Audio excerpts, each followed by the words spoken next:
A sala estava silenciosa e pesada com o cheiro de charutos caros e suor frio. 20 dos homens mais perigosos do mundo estavam paralisados, olhando para um cofre de aço que estava fechado há 48 horas. Eles trouxeram criptógrafos de Londres, arrombadores de cofres de Chicago e um prodígio da matemática do MIT que havia caído em desgraça. Todos eles falharam. O prazo estava a 5 minutos do fim. Se o cofre não fosse aberto, o Império Moretti entraria em colapso. De repente, um vidro se estilhaçou. Uma empregada de mesa apavorada havia deixado cair uma bandeja. Enquanto esfregava o chão de joelhos, olhou para a fechadura impossível e sussurrou 4 palavras que mudaram tudo. Dom Lorenzo Moretti sacou a arma.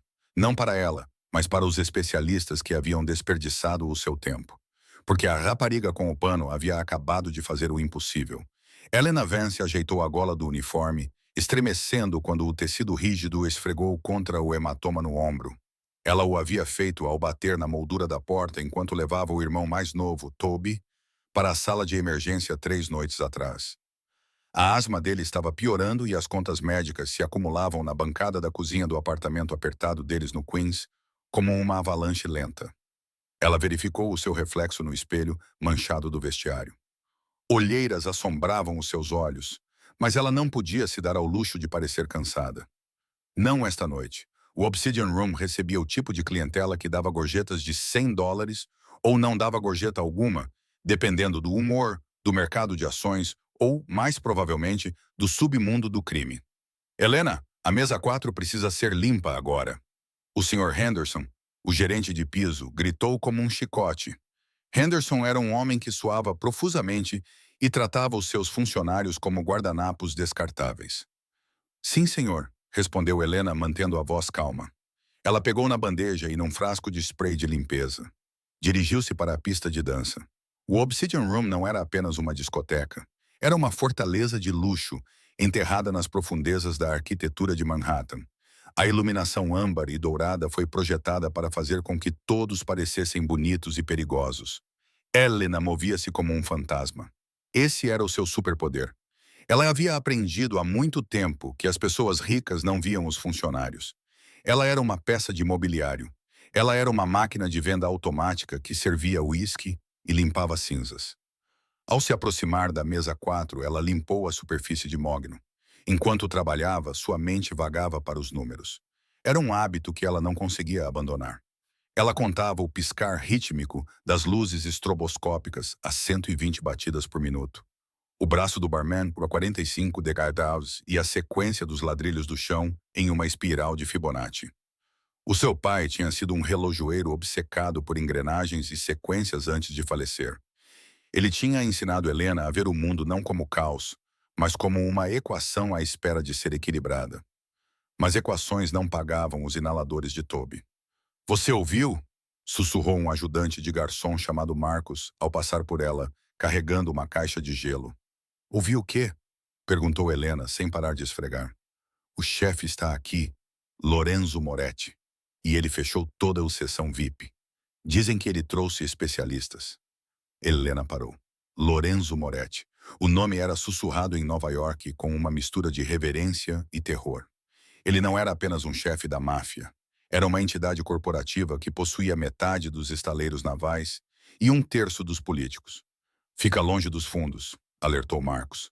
A energia lá atrás é ruim. Alguém vai se machucar esta noite. Helena assentiu, com a intenção de seguir o conselho. Ela só queria terminar o turno, receber as gorjetas e ir para casa ver como estava Toby. Mas, como o destino costuma fazer, tinha outros planos. 1 hora depois, o caos irrompeu perto da entrada VIP. Um empregado de mesa nervoso deixou cair uma bandeja de taças de cristal bem na entrada da suíte privada. Seu idiota! Sibilou o Sr. Henderson, agarrando o empregado de mesa pela lapela. Isso é um erro de $10.000. Saia da minha frente! Henderson olhou à sua volta, e os seus olhos pousaram em Helena.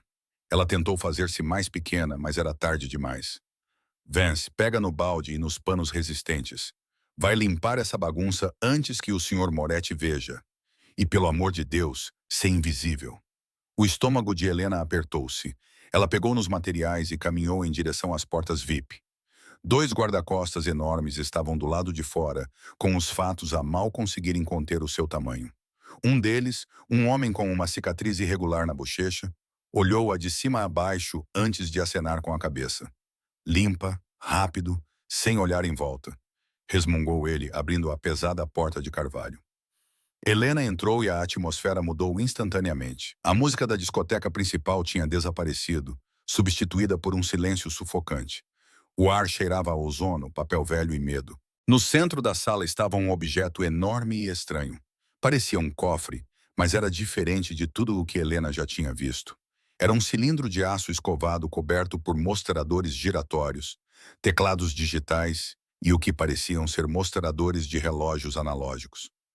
Homens que pareciam não dormir há dias estavam ao redor dele. Havia computadores portáteis exibindo códigos rolantes, plantas espalhadas pelo chão e estetoscópios sobre a mesa. Sentado numa poltrona de couro no canto e observando-os com olhos como café expresso gelado, estava Lorenzo Moretti. Ele era mais jovem do que parecia nas fotos dos jornais, talvez 32 anos, com um queixo que poderia cortar vidro e um fato feito à medida que custava mais do que Helena ganharia em 10 anos. Ele girava um pesado isqueiro de ouro entre os dedos. Clique, clique, clique. Helena ajoelhou-se perto da porta e começou a apanhar os cacos de vidro instantaneamente. Ela mantinha a cabeça baixa, mas os ouvidos bem abertos. Tentamos o algoritmo de força bruta, Sr. Moretti, disse um homem. Um homem com um forte sotaque alemão disse, enxugando o suor da testa. Provavelmente era o hacker. A encriptação muda a cada 10 segundos. É matematicamente impossível. Nada é impossível, disse Lorenzo. A sua voz era suave e barítona, e assustadoramente calma. Impossível é apenas uma palavra que homens fracos usam para justificar o seu fracasso. O meu pai construiu este cofre para guardar o livro Razão. O livro Razão que protege esta família. Se não o abrirmos até a meia-noite, o mecanismo de segurança será acionado e o ácido dentro dele destruirá o papel. Perderíamos tudo. Ele olhou para o relógio. Vocês têm 43 minutos. Helena pegou num grande caco de vidro. Ela olhou para cima por um segundo. Ela viu o cofre. Ela viu os especialistas. Ali estava Close, o hacker. Ali estava um homem com ferramentas delicadas. Ele provavelmente era um mestre serralheiro. E ali estava um homem mais velho com um casaco de tweed. Provavelmente um historiador ou professor de símbolos. Todos eles viam o cofre como um obstáculo. Estavam a tentar arrombá-lo. Helena examinou os mostradores. Havia 6 mostradores de relógios analógicos dispostos em círculo. Os ponteiros estavam a mover-se, mas não em sincronia com o mundo real. Clique, clique. O seu cérebro fez o que sempre fazia. Ignorou o ruído e encontrou o padrão. O primeiro relógio avançava 3 minutos. O segundo relógio recuava 1 minuto. O terceiro relógio não se movia. O quarto relógio avançava 5 minutos. Não era aleatório. 3, 1, 0, 5. Era uma sequência. No entanto, os especialistas ignoravam os relógios, concentrando-se no teclado digital abaixo deles. Concentre-se no seu trabalho, menina. Sussurrou um guarda-costas. Um guarda-costas sussurrou, reparando nas suas mãos. Helena estremeceu e voltou a esfregar o chão. Mas a imagem dos relógios ficou gravada na sua mente. Era uma sequência de Fibonacci, mas modificada. Era uma recessão de números primos. O seu pai costumava jogar esse jogo com ela usando relógios de bolso antigos. Eles estão a ver isto da maneira errada, pensou ela. Estão a tentar hackear o computador, mas o computador é apenas uma distração. Os relógios são a chave. Ela não deveria dizer nada. Era apenas uma empregada de mesa. Se falasse, poderia ser despedida. Ou pior. Mas então lembrou-se do ácido que Lorenzo tinha mencionado, caso o conteúdo fosse destruído. Este homem perigoso e poderoso ficaria furioso. E homens furiosos neste mundo não se limitavam a despedir pessoas. Queimavam coisas. Ela terminou de limpar o vidro. Levantou-se segurando o balde. Senhor Moretti, disse o serralheiro com a voz trêmula. Preciso perfurar. É a única maneira. Se perfurar, disse Lorenzo levantando-se, você acionará o sensor de pressão e o ácido será liberado. Você sabe que não temos escolha, gritou o serralheiro. O mecanismo não faz sentido. Helena estava na porta. Ela deveria sair, girar a maçaneta, afastar-se. Mas os números gritavam para ela. Era tão simples, era elegante. Ela parou, virou-se. Não é uma fechadura, disse ela. A sala ficou em silêncio absoluto. Todas as cabeças se viraram para a porta. Os especialistas pareciam confusos. Lorenzo Moretti olhou para ela. Desculpe? Perguntou Lorenzo. Ele não gritou, apenas olhou fixamente. O guarda-costas estendeu a mão para o braço dela. Saia agora. Espere, ordenou Lorenzo. O guarda-costas congelou. Lorenzo deu um passo em direção a Helena. O que disse? Helena apertou o balde de limpeza com mais força, os nós dos dedos ficando brancos. Não é uma fechadura, é um calendário. A tensão na sala aumentou. Um homem corpulento com um fato amarrotado, que Helena supôs ser o cônsul da família, zombou em voz alta. Chefe, tire essa faxineira daqui. Ela está drogada com cera para pisos. Deixe-a falar, disse Lorenzo, sem tirar os olhos do rosto de Helena. Você disse que é um calendário.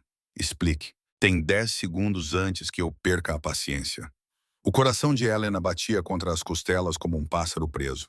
Ela passou pelo guarda-costas e pelo hacker zombeteiro e aproximou-se do enorme cofre de aço. De perto, o tic-tac era mais alto.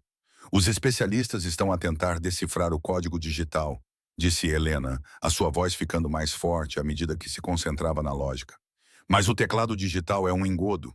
Olhe para os relógios analógicos. Eles não estão a indicar as horas, estão a mostrar uma data. Ela apontou com o dedo trêmulo para o primeiro relógio. 3, março. Ela apontou para o segundo relógio. 1. O primeiro. Ela apontou para o terceiro. 9. Ela apontou para o quarto. 1, novamente, disse ela. 1 de março de 1999, sussurrou Helena. Essa data significa alguma coisa? A expressão de Lorenzo mudou. A máscara fria rachou, revelando um lampejo de choque genuíno. Ele olhou para a conselheira. Foi nesse dia que o meu pai fundou a comissão, o dia em que a família foi oficialmente estabelecida.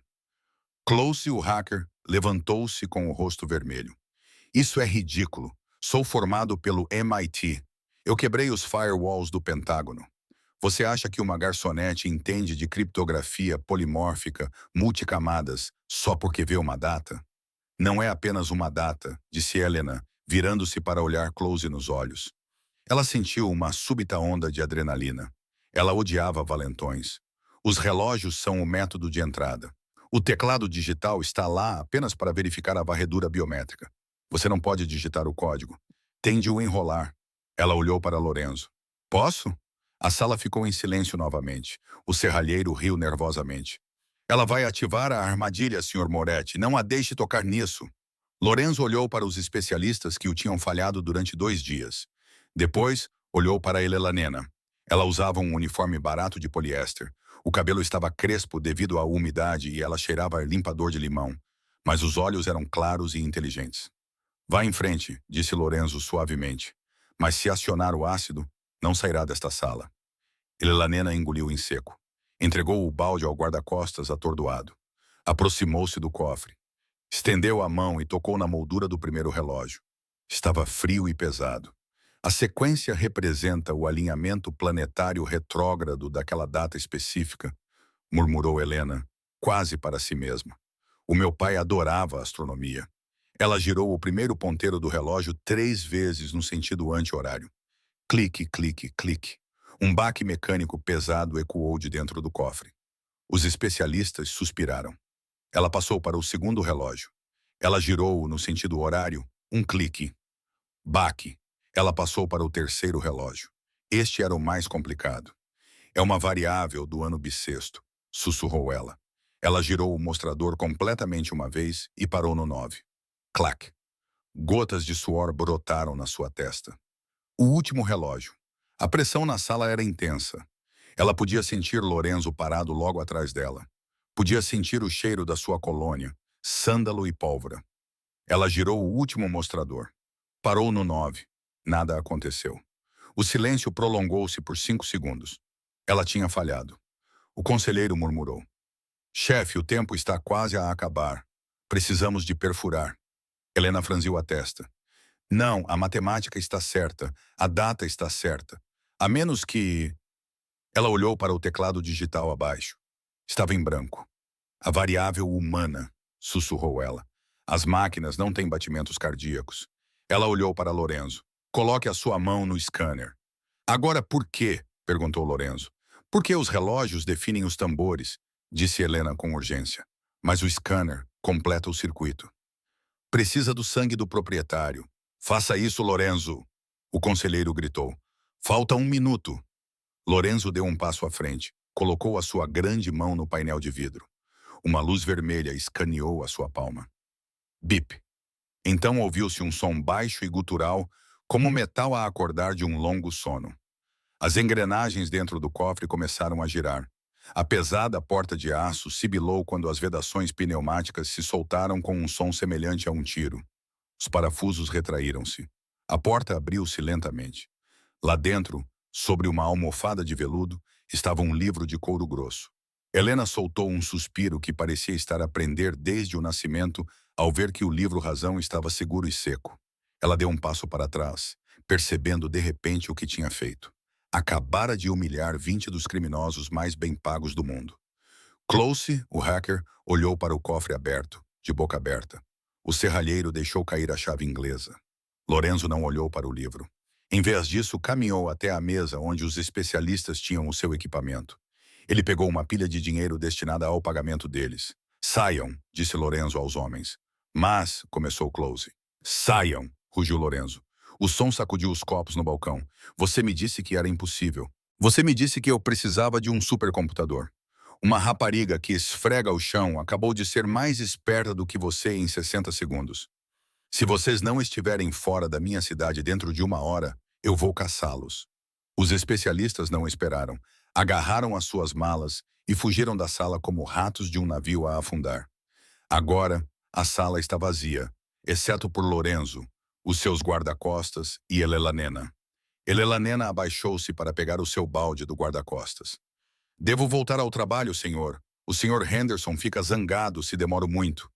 Ela virou-se para sair, apavorada por ter visto demais. Pare, disse Lorenzo. Helena congelou. Senhor. Lorenzo contornou-a, circulando-a como um tubarão. Parou à sua frente. Estendeu a mão, pegou gentilmente o spray de limpeza da mão dela e colocou-o sobre uma mesa. Qual é o seu nome? Perguntou. Helena. Helena Vance. Helena Vance, repetiu ele, testando as sílabas. Onde aprendeu a decifrar uma sequência de relógios retrógrados? Meu pai, disse ela baixinho. Ele era relojoeiro e eu gosto de matemática. Eu leio muito. Lorenzo olhou para as mãos dela, vermelhas e rachadas devido aos produtos químicos, e depois para os olhos dela. És empregada de mesa, afirmou ele. Sim, senhor. Não mais, Helena pestanejou. Estou despedida? Despedida? Lorenzo soltou uma risada curta e seca. Não, Helena, foi promovida. Barman? Lorenzo abanou a cabeça. Dirigiu-se ao cofre aberto e tirou o livro-razão. Para a minha solucionadora de problemas pessoal, disse ele. Vê coisas que os outros não veem. Vê os padrões. Tenho muitos problemas que precisam de ser resolvidos, Helena. E pago melhor do que o Henderson. Enfiou a mão no bolso do casaco e tirou um cartão preto elegante. O meu motorista vai levá-la a casa. Faz as malas. Amanhã vais mudar-te para a propriedade. Não posso, gaguejou Helena. Tenho um irmão mais novo, o Toby. Ele está doente. Não posso simplesmente deixá-lo. Os olhos de Lorenzo suavizaram-se. Só um pouquinho. Então trazo. Tenho os melhores médicos do país na minha folha de pagamentos. Vamos curá-lo. Helena sentiu a sala girar. Médicos? Médicos de verdade para o Toby. Não precisaria mais se preocupar em pagar pelos inaladores. Por quê? Ela perguntou. Por que você faria isso por mim? Lorenzo se aproximou. Ele estava tão perto que ela podia sentir o calor que emanava dele. Ele levantou o queixo dela com um dedo. Porque Helena Vance, ele sussurrou. Pela primeira vez em 10 anos, alguém me surpreendeu. E eu mantenho as coisas valiosas por perto. Helena não sabia na altura, mas abrir o cofre era a parte fácil. Sair daquela porta com Lorenzo Moretti seria a coisa mais perigosa que ela alguma vez faria. A viagem até a propriedade dos Moretti foi silenciosa, exceto pelo zumbido do motor do SUV blindado. Helena sentou-se no banco de trás, segurando uma mochila surrada que continha tudo o que ela possuía. 3 uniformes, 2 pares de jeans, uma foto dos seus pais e o nebulizador de Toby. Ao lado dela, Toby dormia, com a cabeça apoiada no couro frio do assento. Ele parecia tão pequeno, respirando superficialmente e concheado. Helena olhou pela janela escura enquanto o horizonte da cidade desaparecia e era substituído pelos imponentes portões de ferro da Gold Coast de Long Island. Ela sentia-se uma impostora. Apenas algumas horas antes, ela estava a limpar vômito do chão da casa de banho. Agora, ela estava a entrar num mundo de relvados bem cuidados e ganhos ilícitos. Chegamos, anunciou o motorista, um homem chamado Dante. Os portões se abriram, revelando uma entrada mais longa do que toda a sua rua no Queens. A mansão era uma estrutura extensa de pedra branca e vidro, banhada por holofotes. Parecia mais uma fortaleza do que uma casa. Quando o carro parou, as portas da frente da mansão se abriram. Uma fila de funcionários estava à espera. Lorenzo Moretti saiu do veículo à frente deles. Apesar da hora avançada, ele não parecia cansado.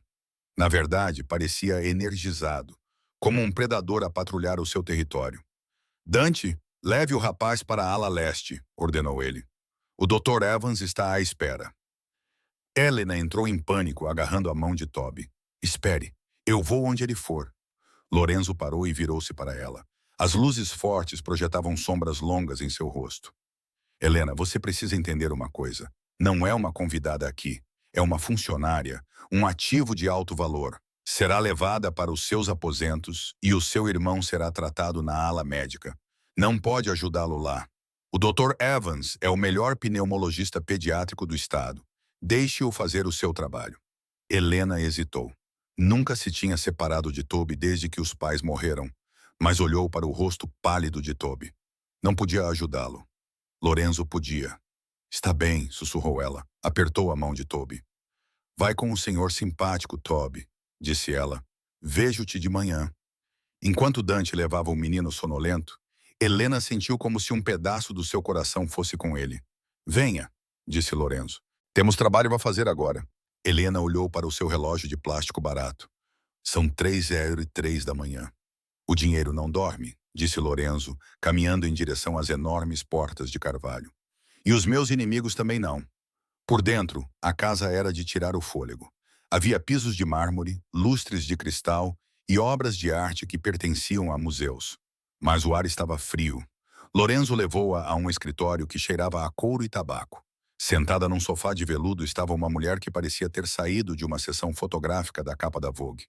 Ela tinha cabelos negros como azeviche, lábios vermelhos e um vestido que custava mais do que as economias de toda a vida de Helena. Lorenzo, disse a mulher, levantando-se. Estás atrasado. Ela olhou para Helena, estreitando os olhos com desdém instantâneo. Quem é a estranha? Sofia, esta é Helena, disse Lorenzo, passando por ela para servir uma bebida. Ela é a nova auditora. Auditora? Sofia riu, um som cruel. Ela parece uma faxineira, Lorenzo. Ela é, disse Lorenzo, tomando um gole de uísque. E é mais inteligente do que tu, Marco, e do que metade do meu conselho junto. O sorriso de Sofia desapareceu. Ela caminhou até Elelanena e deu uma volta à sua volta. Elelanena sentiu-se pequena e suja na presença dela. Sofia cheirava a rosas caras e malícia. Não te sintas à vontade, querida, sussurrou ela, inclinando-se perto do ouvido de Elelanena. Lorenzo coleciona brinquedos. Ele fica entediado facilmente e, quando fica entediado, ele os joga fora. Já chega, Sofia, Lorenzo advertiu em voz baixa.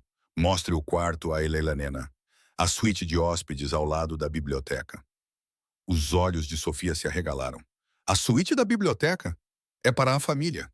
Tenho de repetir? Sofia olhou para Elelanena com puro ódio. Segue-me, disse ela bruscamente. Elelanena seguiu a mulher pela grande escadaria. Ela percebeu algo assustador. O cofre era um quebra-cabeças de engrenagens e números. Esta casa era um quebra-cabeças de egos e ciúmes. E não havia fórmula para resolver o ódio humano. Na manhã seguinte, Helena acordou numa cama que parecia uma nuvem. Por um momento, esqueceu-se de onde estava. Então, a memória da arma, do cofre e do contrato voltou à sua mente. Tomou banho numa casa de banho de mármore dourado. Vestiu as roupas que tinham sido deixadas para ela, um elegante fato preto com calças e uma blusa de seda branca. Assentavam-lhe na perfeição. Perfeitamente demais. Ela desceu até a cozinha, um enorme espaço industrial onde um chefe cortava legumes. O Sr. Moretti está no Salarium, disse o chefe sem levantar os olhos. Ele espera você para o café da manhã. Helena atravessou a casa, maravilhada com o silêncio. Encontrou Lorenzo sentado a uma mesa de vidro em uma sala ensolarada, cercado por pilhas de papéis. Ele vestia uma camisa polo casual que revelava os seus braços musculosos, cobertos por cicatrizes discretas. Sente-se, disse ele, sem levantar os olhos de um documento. Helena sentou-se. Um empregado colocou um prato de ovos Benedict à sua frente. Ela ficou a olhar para ele. Estava esfomeada, mas tinha o estômago embrulhado. Coma, ordenou Lorenzo. O teu cérebro precisa de combustível. Hoje vamos rever os contratos de construção do novo casino. O Toby está bem? Perguntou Helena, ignorando a comida. Lorenzo finalmente levantou os olhos. O seu olhar era intenso. O Dr. Evans estabilizou-o. A sua capacidade pulmonar está em 60%. Começamos um novo tratamento com esteroides que não está disponível ao público. Ele está a ver desenhos animados no quarto. Ele está a ver desenhos animados no quarto. Helena soltou um suspiro. Obrigada. Não me agradeça ainda. Mereça. Lorenzo empurrou uma pilha de arquivos pela mesa. Eram pastas grossas e desorganizadas. Estas são as faturas da empresa de construção responsável pela fundação do meu novo hotel em Las Vegas. O meu capataz diz que estamos 6 milhões de dólares acima do orçamento devido aos custos dos materiais. Acho que ele está a mentir. Descubra a mentira. Helena olhou para a pilha. Quanto tempo tenho? 1 hora. Helena não discutiu. Puxou os ficheiros para si. Não os leu frase por frase. Analisou os números. Betão, 400 mil dólares. Vergalhões, 250 mil dólares. Os seus olhos moviam-se rapidamente de um lado para o outro. Os números formaram uma matriz na sua mente. Espere, ela virou para a página 45 e depois voltou para a página 12. Aqui, disse ela 15 minutos depois. Lorenzo parou com a chávena de café a meio caminho da boca. Terminou. O vergalhão, disse Helena, apontando para uma coluna. A relação de densidade está errada. Na página 12, eles estão a cobrar-lhe por aço de grau 60. Mas se você olhar para o peso de envio no manifesto da página 45, o aço pesa muito pouco. É fisicamente impossível que o aço de grau 60 pese tão pouco. Eles estão a comprar aço barato de grau 40, cobrando-lhe pelo grau premium e embolsando a diferença. Ela fez um cálculo rápido num guardanapo. Multiplicou a diferença de peso pelo valor de mercado atual do aço. Eles roubaram exatamente 2,4 milhões de libras em materiais. O resto é horas de trabalho inflacionadas. Lorenzo olhou para o guardanapo. Pegou no telefone. Disqueu um número. Marco, disse ao telefone. Vá ao canteiro de obras, traga o capataz e um saco de cimento para mim. Vamos ver como ele nada. Desligou. Olhou para Helena com uma nova expressão. Já não era apenas surpresa. Era a fome de um homem que tinha encontrado uma arma que procurava toda a sua vida. Mas não uma fome sexual. És perigosa, Helena, murmurou ele. Sou apenas boa à matemática, respondeu ela, corando. Não, disse Lorenzo, levantando-se e contornando a mesa. Ficou atrás da cadeira dela com as mãos apoiadas no encosto. Matemática é apenas números. Tu vês a verdade. As pessoas mentem. Os números não. Ele inclinou-se com o hálito a roçar-lhe a orelha.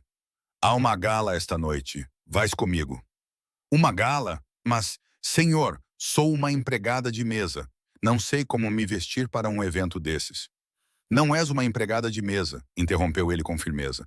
És minha e, esta noite, vais ajudar-me a encontrar um traidor no Senado. A gala foi realizada no Metropolitan Museum of Art. Era uma angariação de fundos para a conservação dos oceanos, o que era irônico, dado que metade dos homens na sala ganhavam a vida a despejar corpos no Atlântico. Helena usava um vestido verde esmeralda escuro que realçava as suas curvas e deixava as suas costas expostas, oferecido por Lorenzo. Ela sentia-se nua. Continuava a puxar a bainha, com medo de tropeçar. Lorenzo, elegante num smoking justo, ofereceu-lhe o braço. Para de te mexer. Está magnífica. Todos estão a olhar, sussurrou Helena. Deixe-os olhar, respondeu ele. Estão a pensar como é que eu encontrei um diamante em bruto. Eles abriram caminho entre a multidão. Lorenzo apresentou-a simplesmente como Helena, sem dar qualquer explicação para a sua presença. Isso enfureceu as socialites e as esposas da máfia, que cochichavam atrás dos seus leques. Helena avistou Sofia, que vestia vermelho e estava rodeada por um grupo de políticos, do outro lado da sala. Os olhos de Sofia fixaram-se nos de Helena, ardendo de ciúmes. Fica perto, murmurou Lorenzo. O senador Sterling está aqui. Ele tem bloqueado as minhas licenças para a expansão do transporte marítimo. Ele alega que é por questões ambientais, mas eu sei que ele está a aceitar subornos dos russos. Só preciso de provas. Como é que vou conseguir provas numa festa? Perguntou Helena. Sterling é um jogador, disse Lorenzo. Ele é viciado. Mantém um livro-razão das suas dívidas. É arrogante o suficiente para o levar no telemóvel, mas está encriptado. A minha equipa clonou os dados do telemóvel dele quando ele passou pelos scanners de segurança, mas não conseguimos aceder ao ficheiro. Lorenzo tirou um tablet elegante e entregou-lhe. No ecrã havia uma confusão caótica de letras e símbolos. Este é o ficheiro? Perguntou Helena. Sim, Close. O especialista que despediu passou uma semana a trabalhar num ficheiro semelhante e não chegou a lado nenhum. Dê uma vista de olhos enquanto eu o distraio. Lorenzo afastou-se, dirigindo-se a um homem corpulento que suava perto da torre de champanhe. Helena ficou sozinha perto de uma exposição de artefactos egípcios. Olhou para o tablet. X59, HLB 7K11, QMM2. Parecia um disparate, ruído aleatório. Helena fechou os olhos. Respirando fundo, bloqueou o quarteto de cordas e a conversa dos ricos. Olhou novamente para o ecrã. Não tentou ler. Observou o espaçamento. Havia um ritmo nos caracteres. Cada quinto caractere era um número. 7, 2, 5, 9. Sussurrou para a estátua de Anubis. Não é um código, é um sistema de coordenadas. As letras não eram palavras. Eram referências de grelha. Estava a gostar da arte? Helena sobressaltou-se. Havia um homem ao lado dela. Ele era bonito, com cabelo loiro areia e um sorriso que não chegava aos olhos. Vestia um fato caro, mas mal ajustado. Só estou a ver, disse Helena, apertando o tablet contra o peito. Sou Luca, disse o homem. Primo de Lorenzo, primo distante. Helena? Eu sei, disse Luca, aproximando-se. A empregada de limpeza que se acha um gênio. As notícias correm rápido na família. Helena enrijeceu. Estou a trabalhar, Luca. Se me dá licença. A trabalhar? Luca riu-se. Estendeu a mão e agarrou-lhe o pulso com um aperto dolorosamente forte. O Lorenzo está a usar-te, querida. Ele gosta dos seus pequenos truques de salão. Mas isto é um assunto de adultos. Dá-me o tablet. Larga-me. Helena tentou afastar-se. Damo. Esse ficheiro contém informações que me dizem respeito. Não gostaria que tivesses um acidente naquelas escadas. O coração de Helena acelerou. Luca não era apenas um primo rude. Ele estava envolvido. Se ele queria o ficheiro, então provavelmente era ele quem estava a subornar o senador ou a colaborar com os russos contra Lorenzo. Ela olhou para o tablet e para os números 7, 2, 5, 9. Depois para o relógio de Luca. Era um cronógrafo com vários mostradores. Estás a apostar contra ele, percebeu Helena em voz alta. Os números não são coordenadas. São probabilidades de aposta. Linhas de handicap asiáticas. O rosto de Luca empalideceu. Cala-te. O senador Sterling não está a ser subornado pelos russos, disse Helena, a sua voz elevando-se à medida que as peças se encaixavam. Ele está a ser chantageado por ti. Tu detens as suas dívidas de jogo. Luca rosnou e torceu-lhe do braço. Dá-me o... Comecei. Há algum problema aqui? A voz dela era baixa e vibrava com raiva reprimida. Lorenzo estava a 1 metro de distância. Ele não olhou para Helena. Ele estava a olhar para Luca com a intensidade de uma arma nuclear. Luca soltou Helena instantaneamente. Apenas me apresentando a nova ajudante, disse Lorenzo. Ela não é ajudante, disse Lorenzo, colocando-se entre eles. E se você tocá-la novamente, cortarei as suas mãos. Compreende? Luca forçou um sorriso. Relaxe, primo. É apenas um mal-entendido. Ele recuou e desapareceu na multidão. Lorenzo virou-se para Helena. Ao ver as marcas vermelhas no pulso dela, cerrou os dentes. Ele magoou-te. Estou bem, respondeu Helena sem fôlego. Mas, Lorenzo, eu resolvi o problema. Não está encriptado. É o livro-razão de um corretor de apostas. Luca é o corretor. Ele é dono da dívida de Sterling. É por isso que o senador está a bloquear-te. Luca está a obrigá-lo a isso. Lorenzo olhou para ela. Depois, olhou para o tablet onde Helena tinha destacado o padrão. Luca, sussurrou. Meu próprio sangue. Olhou para Helena. A admiração nos seus olhos foi substituída por algo mais suave e mais perigoso. Estendeu a mão e tocou suavemente o pulso ferido dela.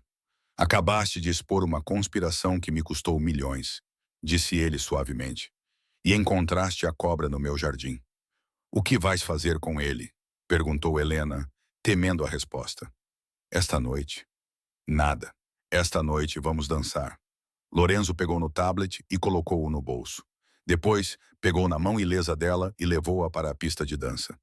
Não sei dançar valsa, disse Helena, em pânico quando a orquestra começou a tocar. Segue os meus passos, disse Lorenzo. Ele puxou-a para perto do seu peito duro. A sua mão repousava na parte inferior das costas dela, queimando através da seda. Enquanto se moviam, Helena sentiu todos os olhos da sala sobre eles. Mas pela primeira vez, ela não se importava com os olhares críticos dos bilionários ou com o ódio nos olhos de Sofia. Ela só conseguia sentir a força do homem que a segurava. Por que eu? Sussurrou ela olhando para ele. Você poderia ter contratado qualquer pessoa. Por que manter-me? Lorenzo olhou para ela. Por que, Helena, num mundo cheio de mentirosos, você é a única coisa que faz sentido? Você vê a ordem no caos, e eu preciso disso. Eu preciso de ti. Por um momento, o mundo parou. A matemática, os números, o perigo. Tudo desapareceu. Tudo o que restava era o calor da mão dele e os batimentos do coração dela, que pela primeira vez ela não estava a contar. Mas o momento foi interrompido por uma vibração no bolso de Lorenzo. Ele afastou-se ligeiramente para verificar o telemóvel. A sua expressão tornou-se fria. O que é? Perguntou Helena. É a propriedade, disse Lorenzo com uma voz mortalmente calma. O alarme na ala leste foi acionado. O sangue de Helena gelou. A ala leste? É a ala médica. Toby! Ela exclamou. Lorenzo agarrou a mão dela, abandonando todo o decoro. Corre! Eles saíram a correr da gala, deixando para trás os convidados confusos. Ao saírem para o ar frio da noite, a mente de Helena não estava em números ou padrões. Estava a gritar um nome. Toby. Alguém tinha ido atrás da única vantagem que tinham sobre ela. Se tocassem num fio de cabelo dele, Helena sabia que não iria apenas resolver a equação. Iria incendiar o quadro negro. Ela iria incendiar o quadro negro. O SUV blindado disparou pela autoestrada a 190 km/h. As luzes da cidade se transformaram em faixas de neon vermelhas e brancas. Mas dentro do veículo, a escuridão era absoluta. Lorenzo estava ao telefone, gritando ordens em italiano. Sua voz era afiada o suficiente para cortar aço. Ele estava a mobilizar o Esquadrão Fantasma, sua equipe de elite, mas eles ainda estavam a 20 minutos de distância. Dante, Lorenzo gritou para o motorista. Quanto tempo? 4 minutos, chefe, respondeu Dante, com os nós dos dedos brancos no volante. Desativei as luzes do perímetro remotamente.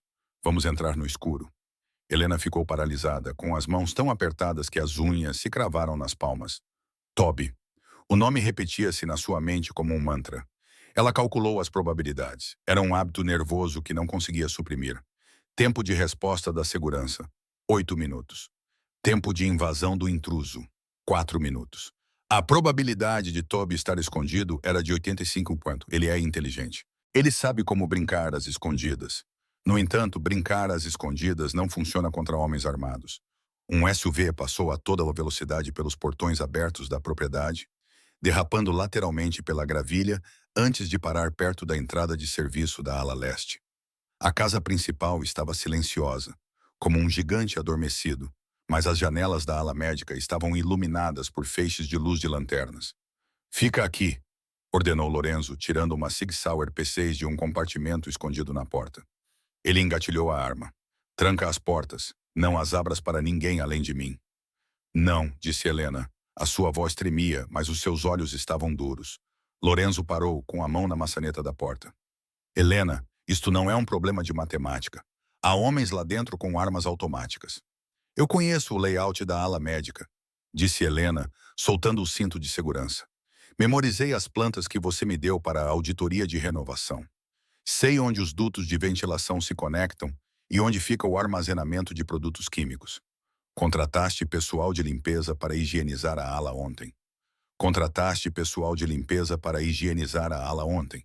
Eles deixaram os carrinhos no armário de utilidades ao lado da entrada do HAVC, disse ela, as palavras saindo rapidamente. Se os carrinhos estiverem no corredor, não podes entrar a disparar, podes atingir os tanques de oxigênio. A explosão destruiria toda a ala. Lorenzo olhou para ela. Ela estava certa. A ala médica era um barril de pólvora de oxigênio pressurizado. Qual é o teu plano? Perguntou ele, o seu respeito por ela superando o seu instinto protetor. Expulsá-los, respondeu Helena. Sou uma faxineira, lembras-te? Sei como limpar uma sala. Lorenzo hesitou por um momento, depois acenou com a cabeça. Fica ali atrás de mim. Se eu disser abaixe-se, abaixe-se. Não hesite. Eles se moveram para as sombras. A porta de serviço havia sido arrombada. A fechadura havia sido perfurada. Lorenzo se moveu com a graça silenciosa de um predador, sua arma levantada. Helena o seguiu, seu coração batendo contra as costelas como uma marreta. Eles entraram no corredor de serviço. O ar cheirava a metal queimado e antisséptico. No fim do corredor, eles podiam ouvir vozes ásperas e abafadas. Verifique o quarto do menino. Encontrem a alavanca. Uma voz rosnou. Lorenzo encostou as costas na parede, sinalizando para Helena parar. Ele ergueu 3 dedos. 3 alvos. Eles estavam bem ao lado do armário de serviço. Helena entrou e seus olhos se ajustaram à escuridão. Ela encontrou o que procurava, o carrinho de limpeza industrial. Na prateleira de baixo havia galões de hipoclorito de sódio, lixívia e limpador de vidros à base de amoníaco. Separadamente, eram comuns. Juntos, porém, criavam gás cloramina, um vapor tóxico que queimava os olhos, a garganta e os pulmões instantaneamente. Helena olhou para a entrada de ventilação na parede. Ela alimentava diretamente o corredor principal, onde os homens estavam. Ela pegou um balde, despejou a lixívia. As suas mãos tremiam, mas ela se forçou a se concentrar na proporção. 3 partes de lixívia para uma parte de água. Ela pegou a amônia. Olhou para Lorenzo. Ele estava a observá-la. Parecia confuso, mas confiante. Cobre o nariz com a manga. Ela articulou com os lábios. Lorenzo obedeceu, puxando a gola do casaco para cima. Helena despejou a amônia no balde. Instantaneamente ouviu-se um silvo e uma nuvem invisível e nociva começou a formar-se. Ela chutou a grade da entrada de ventilação e empurrou o balde para dentro.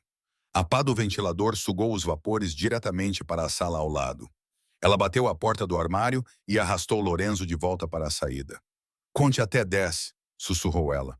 1, 2, 3. Que cheiro é esse? Uma voz gritou do corredor. 4, 5, 6, tosse. Tosse violenta e ânsias de vômito irromperam do outro lado da parede. Os meus olhos estão a arder. 7, 8, gás! Eles lançaram gás contra nós. Saiam! A porta do corredor se abriu com violência. 3 homens saíram cambaleando, segurando a garganta e chorando, com as armas penduradas inutilmente ao lado do corpo enquanto tentavam respirar. Lorenzo não hesitou. Ele saiu das sombras. Pop, pop, pop. 3 tiros precisos nas pernas. Os homens caíram, contorcendo-se no chão, incapacitados pelos ferimentos à bala e queimaduras químicas nos pulmões. Lorenzo chutou as armas para longe. Ele olhou para Helena. Lembre-me de nunca deixar você limpar o meu escritório. Vá! Gritou Helena, ignorando a piada. Toby! Lorenzo a protegeu enquanto ela corria por entre os homens que gemiam e entrava na sala médica. O ar no corredor ainda ardia, mas agora era possível respirar, pois a ventilação estava desligada. Ela invadiu o quarto de Toby. A cama estava vazia. Os lençóis tinham sido arrancados. As máquinas emitiam um alarme. Paciente desconectado. Toby! Gritou Helena, verificando a casa de banho, que estava vazia. Lorenzo entrou atrás dela, examinando o quarto. Onde está ele? Helena caiu de joelhos e olhou debaixo da cama. Nada. Pânico. Um vazio frio e negro começou a engoli-la por completo. Eles chegaram tarde demais. Levaram-no. Então ela ouviu um barulho fraco e rítmico vindo da sala de ressonância magnética adjacente à ala. Tap, tap, tap, tap. Não era aleatório. Era código Morse, SOS. Helena levantou-se rapidamente. A sala de ressonância magnética. Ele está no scanner. Ela correu para a porta fortemente blindada e puxou a alavanca. Lá dentro, o enorme tubo magnético zumbia. Encolhido no fundo do tubo da máquina, abraçado ao seu ursinho de pelúcia, estava Toby. Helena. Uma voz pequena e aterrorizada ecoou do tubo. Estou aqui, querida. Estou aqui. Helena rastejou até meio do tubo e puxou-o para os seus braços. Ele tremia e estava gelado, mas estava vivo. Eu escondi-me, sussurrou Toby no pescoço dela. Como tu me disseste, contar os números e esconder-me onde o metal é forte. Helena soluçou, enterrando o rosto nos cabelos dele. Lorenzo ficou na porta, observando-os. A arma dele estava lá baixada e o peito arfava com o esforço. Ele caminhou e ajoelhou-se ao lado deles. Colocou a mão grande nas costas de Toby. Tu fizeste bem, miúdo. És corajoso, disse ele. Toby olhou para o homem assustador de fato. És o chefe? Sim, disse Lorenzo, com uma voz surpreendentemente gentil. Sou o chefe. A minha irmã também é chefe, disse Toby. Com naturalidade, ela fez os homens maus tossirem. Lorenzo olhou para Helena. O rosto dela estava manchado de lágrimas e sujidade, e o vestido estava arruinado. Ela parecia uma rainha guerreira renascendo das cinzas. Sim, disse Lorenzo, com uma promessa sombria nos olhos. Ela certamente é. Ele se levantou e tocou no fone de ouvido. Dante, prenda os prisioneiros. Quero-os vivos. Eles têm muito o que contar. Ele acrescentou. Chame a equipe de limpeza. Temos uma bagunça na ala leste. Quando saíram, Helena carregando Toby, Lorenzo a deteve. Alguém lhes deu os códigos de acesso, disse ele baixinho. Eles não invadiram. Eles entraram. Eu sei, respondeu Helena. Ela olhou para o teclado ao lado da porta. O registro nos mostrará quem foi. Descanse esta noite, disse Lorenzo. Amanhã vamos caçar. Na manhã seguinte, a atmosfera na propriedade Moretti era sufocante. As janelas estavam fechadas e guardas armados invadiram o terreno. Lorenzo convocou uma reunião na sala de reuniões principal. Sentados à volta da mesa de mogno, estavam os seus principais capos, o seu primo Luca e Sofia. Helena estava de pé num canto, segurando um tablet. Apesar de usar uma blusa simples, a sua presença chamava a atenção. Ela já não era apenas a empregada invisível. Era a mulher que tinha usado lexívia como arma para salvar o chefe. Lorenzo sentou-se à cabeceira da mesa, limpando as unhas com uma pequena faca. O som da raspagem ecoou no silêncio. Temos um traidor, disse Lorenzo sem levantar os olhos. Chefe, disse Luca, inclinando-se para a frente. É obviamente a nova rapariga. Ela provavelmente deixou uma porta destrancada. Ela é uma civil do Queens. Ela não entende o protocolo. Sofia aproveitou a acusação.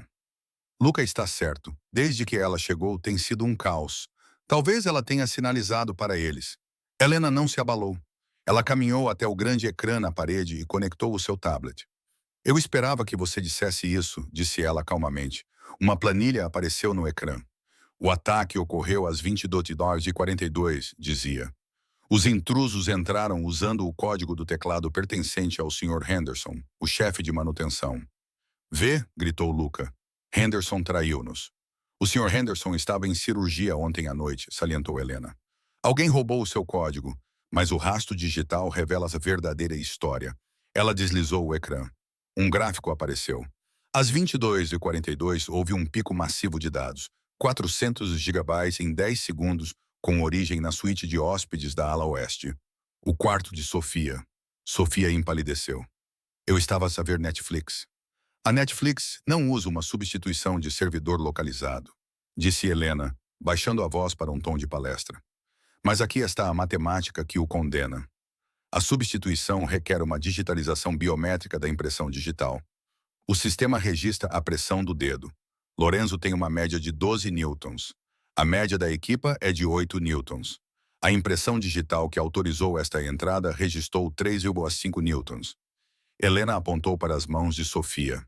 Esta é a pressão exata de uma mulher com unhas acrílicas compridas que não consegue pressionar a almofada de forma plana. A probabilidade de outra pessoa ter esse perfil de pressão exato naquele momento preciso é de 1 em 4,5 mil milhões. Lorenzo levantou-se. Caminhou lentamente em direção a Sofia. Lorenzo, por favor, gritou ela, recuando. O Luca obrigou-me a fazê-lo. Ele disse que só queria assustar a rapariga. A sala ficou em silêncio. Sofia acabara de assinar a sentença de morte de Luca. Luca agiu instantaneamente. Ele tirou uma Glock 19 do cinto, agarrou Helena pelos cabelos e pressionou a arma contra a têmpora dela. "Afasta-te!" gritou Luca, arrastando Helena em direção à porta. "Ou saio daqui, ou vou pintar a parede com o cérebro dela", gritou Helena enquanto o aço penetrava na sua pele. Mas a sua mente já estava a mil. Ela podia sentir o cheiro do suor, enxofre e medo de Luca. "Luca", ela sussurrou. "A arma? Cala-te. É uma Glock 19, disse ela com a voz trêmula, mas alta o suficiente para Lorenzo ouvir. "Eu a vi na gala. Tu não a limpaste. Há ferrugem na porta do ejetor. O coeficiente de atrito é muito alto. Se disparares neste ângulo, ela vai encravar. Estás a mentir." Lucas sorriu com desdém, apertando o gatilho com mais força. "Estou?" Helena desafiou. "Fui eu que abri o cofre. Entendo de máquinas. Essa arma é um peso de papel." Por uma fração de segundo, a dúvida brilhou nos olhos de Luca. Ele olhou para a corrediça para verificar. Essa era a variável de que Lorenzo precisava. Naquele instante, Luca desviou o olhar. Lorenzo atirou a faca que tinha na mão. Ela girou no ar e cravou-se no ombro de Luca. Luca gritou e largou a arma. Helena caiu no chão instantaneamente. Os guardas lançaram-se sobre ele num piscar de olhos. Lorenzo aproximou-se, apanhou a arma e verificou-a. Estava perfeitamente limpa, sem ferrugem. Ele olhou para Helena, que esfregava o couro cabeludo dolorido. "Você blefou." "Eu calculei a probabilidade da insegurança dele", corrigiu Helena sem fôlego. "Ele sabia que eu era inteligente. Usei a própria dúvida dele contra ele." "Leve-os para a cave", ordenou Lorenzo aos guardas. Quando a sala ficou vazia, Lorenzo enfiou a mão no bolso. Tirou uma pequena caixa de veludo contendo um alfinete de ouro com o formato do escudo dos Moretti. "Eu estava a guardar isto para alguém com 20 anos de serviço", disse ele, prendendo-o na gola dela. Os dedos dele roçaram o pescoço dela, causando-lhe um arrepio na espinha. "Mas tu ganhaste isso em 3 dias. Passaste no teste final. Lealdade." "Sou apenas uma empregada de mesa, Lorenzo." "Não", disse ele, olhando nos olhos dela com intenso calor. "Tu és a pessoa mais inteligente nesta sala. Agora és a conselheira e ninguém vai tocar em ti novamente." Helena tocou no escudo dourado. Ela percebeu que não tinha mais medo do monstro. Ela era a única que sabia como domá-lo. 6 meses depois, a vista da cobertura da Torre Moretti parecia diferente. Não se parecia mais com uma gaiola de aço e vidro. Em vez disso, parecia uma placa de circuito de possibilidades infinitas. Helena estava em pé junto à janela do chão ao teto. O seu uniforme de poliéster desgastado e o cheiro de lixívia de limão eram memórias distantes. Hoje, ela usava um fato branco feito à medida que custava mais do que o antigo apartamento da sua família. O seu cabelo estava penteado em ondas elegantes e o escudo dourado de Moretti estava preso à lapela. No entanto, a mudança mais significativa não era o seu guarda-roupa. Era a sua postura. Ela já não se curvava para se tornar invisível. Ela preenchia o espaço com a confiança de uma mulher que era dona dele. "Eles estão prontos para si, consigliere", disse Dante da porta, com voz cheia de respeito. Helena acenou com a cabeça, verificando o seu reflexo uma última vez. "Vamos." Ela entrou na sala de conferências, cujo ar estava pesado com fumo de charuto e testosterona. Lorenzo estava sentado numa extremidade da mesa de mogno, parecendo relaxado, mas perigoso. À sua frente estava Dmitry Vulov, o líder bruto da Bratva russa. Volkov riu quando Helena entrou. "Lorenzo, por que é que a tua secretária está aqui? Diz-lhe para me trazer uma vodka." A sala ficou em silêncio. Os guarda-costas de Lorenzo ficaram tensos, mas ele não se mexeu, simplesmente sorriu com um sorriso frio e assustador. "Ela não é secretária, Dmitry, e eu não lhe pediria uma bebida. Ela poderia servir-lhe algo que derreteria as suas entranhas." Helena caminhou até a cabeceira da mesa. Ela não se sentou. Ela jogou uma pasta de arquivos sobre a mesa de madeira. "Não estamos aqui para socializar", disse ela, sua voz cortando a fumaça. "Estamos aqui para discutir os 15% que tens desviado da nossa joint venture em Atlantic City." Vulov bateu com o punho na mesa. "Mentiras! Eu honro os meus acordos. E tu?" Helena abriu a pasta. "Analisei as tuas empresas de fachada.